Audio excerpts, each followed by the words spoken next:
My son-in-law cheated and his mother pushed my daughter's marriage into a dead end, until a secret exposed in court flipped their world upside down. I can't continue living like this, Mom. Ethan and his mom barely let me eat. A sudden SOS call interrupted my distress. Ilana, come back home, I instinctively shouted. Ilana had become worryingly thin. I won't forgive Ethan and his mother, I resolved with determination. Let me introduce myself. I'm Jana, a 50-year-old housewife. My husband, James, is 52 and works for a company. Our daughter, Ilana, is turning 26. Having graduated from college and landed a job at a major corporation, she started living alone. James and I were enjoying our life as a couple. Despite her success, Ilana was shy around men and hesitant in relationships. When she finally got a boyfriend, James and I were overjoyed. James kept urging her to bring him over, asking, "What's he like? Bring him home sometime." I cautioned James, "Honey, don't push her. She'll introduce him when she's ready. Let's wait patiently." Ilana soon smiled and said she'd bring Ethan over. "Dad, you kept insisting, so I complained to Ethan. He agreed to come over to meet you, but don't say anything weird to him, okay?" James was visibly delighted. When Ethan came to greet us, James and I were nervous, but Ethan's friendly conversation soon eased our tension. Ethan introduced himself, saying, "Hello, I'm Ethan Smith, and I'm seriously dating Ilana with the intention of marrying her." Ilana blushed and said, "Marrying Ethan? You're embarrassing me. You said it was just a casual greeting." James happily told Ilana, "No, it's great that he's thinking about the future. Ethan, I entrust Ilana to you." Their relationship progressed smoothly with our blessing, and Ethan proposed formally 5 months later. Seeing a blushing but happy Ilana made James and me very happy. I heard Ethan worked for a major bank systems company, and James and I discussed how their future seemed secure. As wedding preparations began, Ilana frequently sought advice. One day she asked, "Hey Mom, how much is the market price for a wedding ring? Ethan is planning to buy one for about $10,000. Surprised, I replied, "For wedding rings, maybe about $2,500 each for the couple. I've heard engagement rings are around $30,500.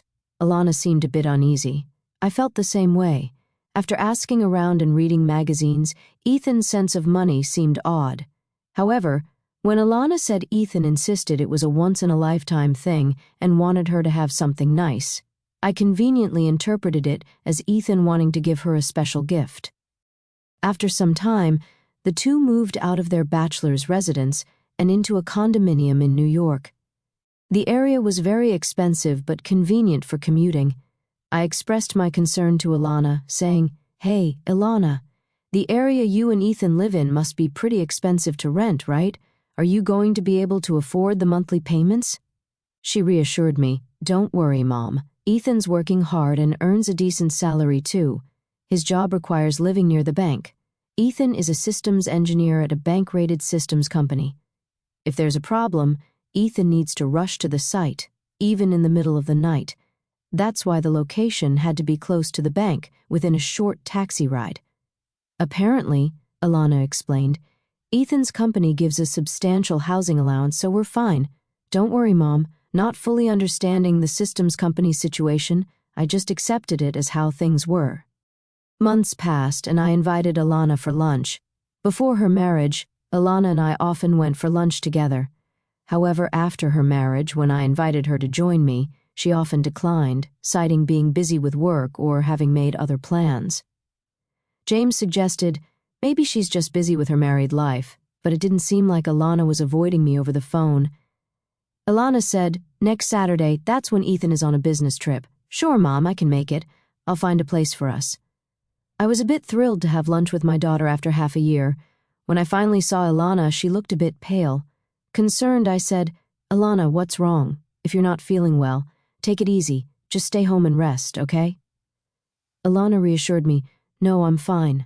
I've just been tired from all the overtime lately. Plus, lunch with you might be just what I need to unwind." She managed a weak smile, and we enjoyed a good chat, just the two of us. About 2 hours in, Ilana's phone rang. She looked shocked when she saw the display.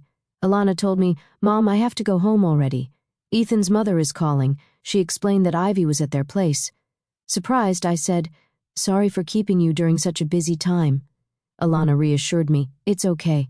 Hurrying back, apologizing, Alana quickly left.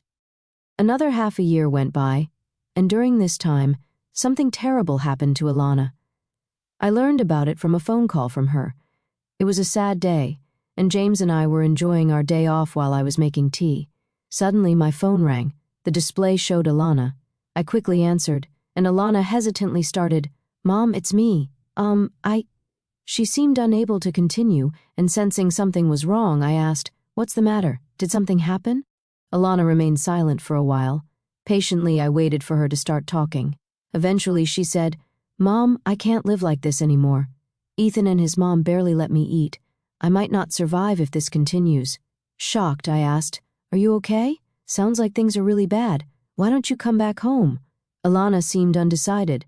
I firmly told her, "If you're feeling unwell, you can't just sit around idly. Come back home. We'll talk it over when you get here." Alana responded, "Really? Can I come back? But I don't have any money. I can't leave." I thought this was strange. Ilana was earning a decent salary, but there was no time for a long discussion. Her situation sounded serious.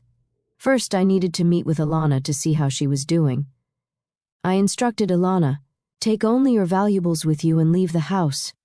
There's a convenience store near your apartment, right? I will drive there and pick you up. Wait for me there." Sobbing, Ilana agreed. James and I hurried to the convenience store. When we arrived, Ilana was crouched in the parking lot. She saw me and said, Mom, I'm sorry, I shouldn't have done this." She broke down and cried. I hugged Ilana, and together with James, we helped her into the car.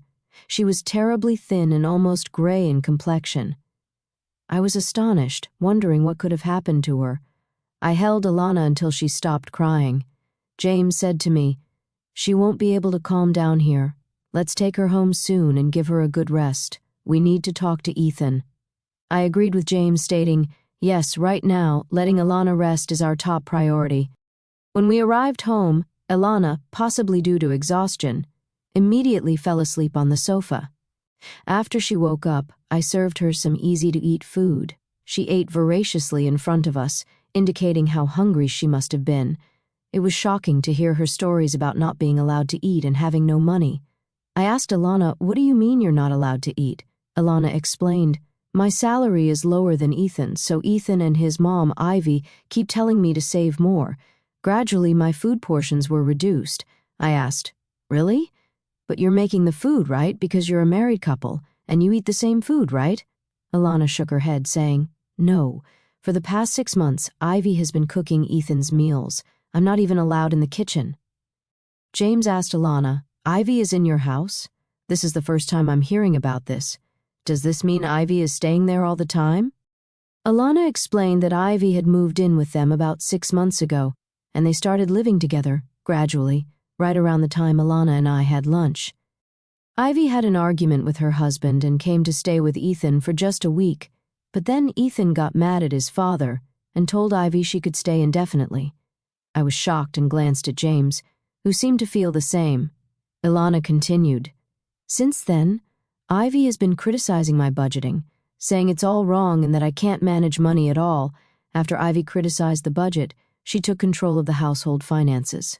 Moreover, Ethan did not oppose Ivy at all and instead joined her in blaming me. Now Ivy is controlling Ethan's and my entire salary." Ilana said Ivy saw her payslip and demanded she work more, including overtime. Ivy told her, "Your salary is much lower than Ethan's. Leave the housework to me and work more. How about doing more overtime?" Ethan also told Ilana, "Yes, that's right. I agree with more overtime. It's nice to have my mom doing the housework. You're lucky, Ilana."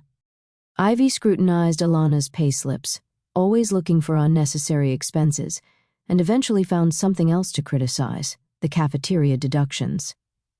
Ilana's company has a cafeteria, and lunch costs are deducted from her salary. Ivy told Ilana, "You're spending too much on lunch. I'll make you a lunchbox from now on. Stop eating at the cafeteria." Ilana's attempts to argue were met with attacks from both Ivy and Ethan. Ilana confided, "Whenever I try to speak up, Ivy and Ethan gang up on me. It never ends up being a calm discussion. Ilana said something, but her words were suppressed by Ivy and Ethan. Now Ethan and Ivy control all of Ilana's salary, leaving her with almost no money of her own. When Ilana wanted to go to the hair salon, Ivy called it extravagant and reluctantly gave her money. Ivy also complained about Ilana's makeup being too expensive, telling her to buy cheaper products. Ilana can't even buy new clothes, but Ivy never complains about Ethan's spending. Ethan seems to spend money lavishly. Ilana told me the other day, Ethan bought a branded watch. He told me that because of his job, he would be treated like an idiot if he didn't wear something decent. Ethan has a reckless way of spending his money. Ilana began to sob as she recalled these painful events. James and I listened in disbelief. Then Ilana's phone rang. She flinched and turned pale. I instinctively answered the phone for her. It was Ivy. "So, isn't this Ilana's phone?" "Why is Jenna answering?" Ivy asked. I replied, "Hello, it's been a while. Ilana is not feeling well. I can talk to you on her behalf." Ivy said, "Is that so? Well, all right. Could you tell Ilana to come back home soon?" I replied, "Unfortunately, I can't do that. Ilana is unwell. She'll stay here until she recovers." Ivy retorted, "You're coddling her too much. As a mother, you should educate Ilana properly. She can't manage a budget or do household chores. It's always one problem after another." Struggling to find the right words, I remained silent. Then Ivy changed the topic, asking, "So, Ilana will be commuting to work from your home?" I replied, "Yes, considering her health. We'll need to discuss this with her company, but for now, she'll be commuting from here." Ivy then said, "Please tell Ilana to return as soon as she's well." I responded, "Excuse me, Ivy, but I think it's necessary for us, including Ethan, to have a discussion about the future living arrangements." Ivy snorted and said, "Fine, we can talk anytime," before hanging up. I couldn't understand why Ivy was so confident, but at least Ilana was safe for now. We needed to focus on her health and feelings and plan our next steps. That night, after Ilana went to sleep, James and I discussed the situation. The next day, Ilana was examined at a hospital. As expected, she was underweight and not sleeping well. After talking with her, we decided she should take a leave of absence from work. She enjoyed my cooking, saying it was delicious. I asked her, "What were you eating while living with Ethan? What kind of meals did Ivy prepare for you?" Ilana said, "My mother-in-law only cooks for Ethan and herself. I always had bread ends from a local bakery. They sell bread very cheaply. That's what I used to eat." I was shocked. Ilana had been deprived of proper meals while Ivy and Ethan ate normally. Just bread ends. Since 3 months ago, Ivy had stopped her from eating at the company cafeteria. My lunchbox was just bread ends in a container. I was embarrassed, so I ate secretly in the break room when no one was around. Ilana said Ivy would taunt her about not earning as much as Ethan, saying with her salary, bread ends were all she deserved. She had been living on just bread ends for 3 months. I was shocked, and James, who heard everything, couldn't hide his surprise. Tired from sharing, Ilana lay down to rest. James told me, "This is serious. We need to investigate further. If Ethan or Ivy calls again, buy some time. I'll gather more information." I told James, "Yes, I think this is going too far." Then James and I began looking into Ilana's circumstances. I started by calling her work colleague, who said, "Recently, Ilana has been doing a lot of overtime and looked pale. She often declined after-work drinks, saying she couldn't go because of her husband and mother-in-law." James also talked to Ilana's boss. Ilana's boss mentioned, "I've been concerned about Ilana lately because she's been doing too much overtime. She seemed desperate to work." Ilana's boss commented, "Ilana is so conscientious. Maybe she's been pushing herself too hard. I hope she recovers soon and comes back to us." Thanks to her boss's initiative, Ilana was granted a sickness allowance by her company. The allowance was 2/3 of her salary, but we were grateful to receive it. We decided to have the sickness allowance paid into a different account from her usual salary account. 2 weeks after Ilana returned home, Ethan called. He insisted Ilana should be well by now. When I looked at James, he answered the phone. James humbly requested Ethan, "Ilana is not fully recovered yet. Please let her rest for another week." Ethan told James over the phone, "I guess there's no choice. Just 1 more week, okay?" and then hung up. I protested to James, saying, "She needs at least 3 more weeks to recover, and we don't know what they'll do to her if she goes back." James reassured me, "Don't worry, we won't stick to the 1-week timeline. They treated her terribly, and we have a plan." He then asked Ilana, "What do you want to do? If you want to try again with Ethan, we won't stop you, but if you want to leave him, we'll support you." Ilana, suddenly resolute, said, "I've been thinking, am I really as useless as Ivy and Ethan say? But this isn't right. They're just taking my money. I don't want this anymore. I want a divorce." James encouraged her, saying, "That's right. You've chosen your path. We'll always be on your side." James shared the information he had gathered with us. We prepared for the possibility of Ethan coming over, ready to handle the situation. 1 week passed, and we didn't contact Ethan. 9 days later, Ethan and Ivy came to visit. When the doorbell rang, I checked the intercom and informed Ilana and James. James suggested, "Let's talk to them directly and settle this." Ilana nodded in agreement. Opening the door, we found Ethan and Ivy glaring at us. Calming myself, I greeted them warmly. "Hello, what brings you here so suddenly?" Ethan demanded.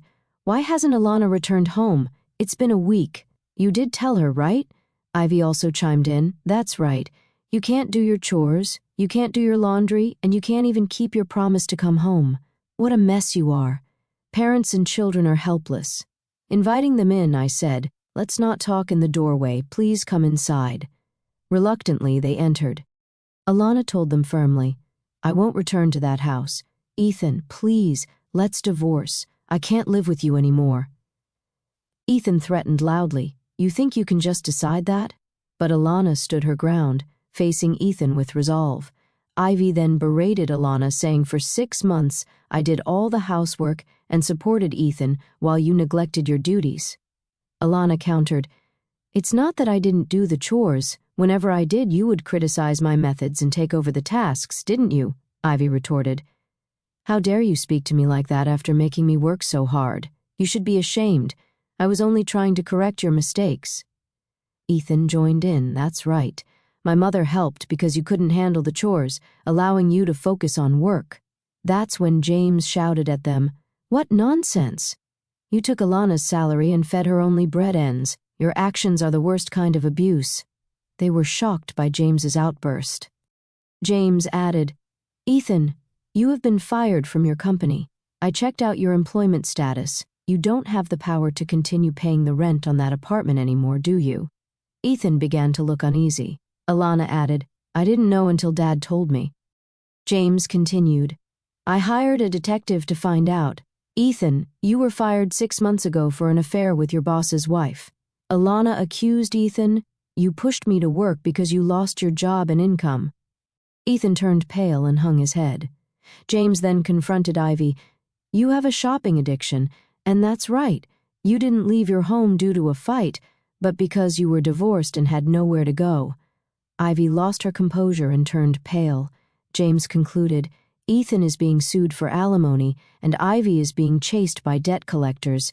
They were trying to pass their debts on to Ilana." Ilana, trembling with anger, placed a piece of paper on the desk. She said, "Once and for all, let's divorce. I filled out half of the divorce form.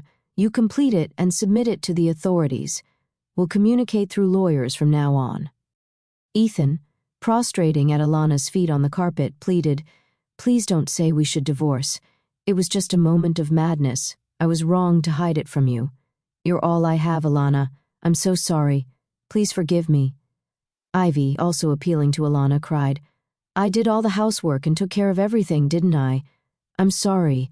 Please come back. I'll keep doing the chores." Ilana, looking at Ethan and Ivy coldly, said, "I'm fed up. Who would want to start over with you two? You hid what you did and exploited my salary. I don't want to see your faces." Ethan and Ivy were unable to move from their spot, crying inconsolably. James sternly told them, "The conversation is over. It's time for you to leave. If you don't, we have our ways to deal with it." Reluctantly, Ethan and Ivy stood up and left our home defeated. Afterward, with a lawyer's help, Ilana and Ethan officially divorced. Of course, we filed for alimony from Ethan. In addition to hiding his affair, We also added the fact that Ethan did not provide adequate meals to Alana in the alimony claim. We had a doctor's diagnosis, which served as conclusive evidence against Ethan. Ethan had to move out of the apartment and live in a cheaper one with Ivy. Now he's working day and night to pay the alimony to Alana. Ivy, not working, has become the target of Ethan's anger, and they constantly fight. Our lawyer informed us about Ethan and Ivy's current situation.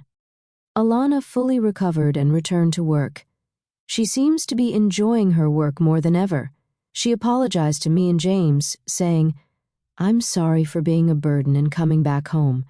Thank you for all your help with the divorce. I'll be staying here for a while." I hugged her, saying, "Divorce doesn't matter. The fact that you're alive and well is all that matters to us." James added, "Don't overdo it. You're a hard worker and sometimes you keep things to yourself too much." Alana admitted, "I should have talked to you both sooner. I tried to handle too much on my own." Seeing Alana's smile return was truly heartwarming. James, who stood by us and fought against Ethan and Ivy, proved to be incredibly reliable. I fell for him all over again. When I told him, he joked, "Then how about showing your gratitude with food? Make my favorite pork cutlets tonight." As a family, we've overcome difficulties and will surely face more in the future. But with James and Alana by my side, I want to support each other as a family.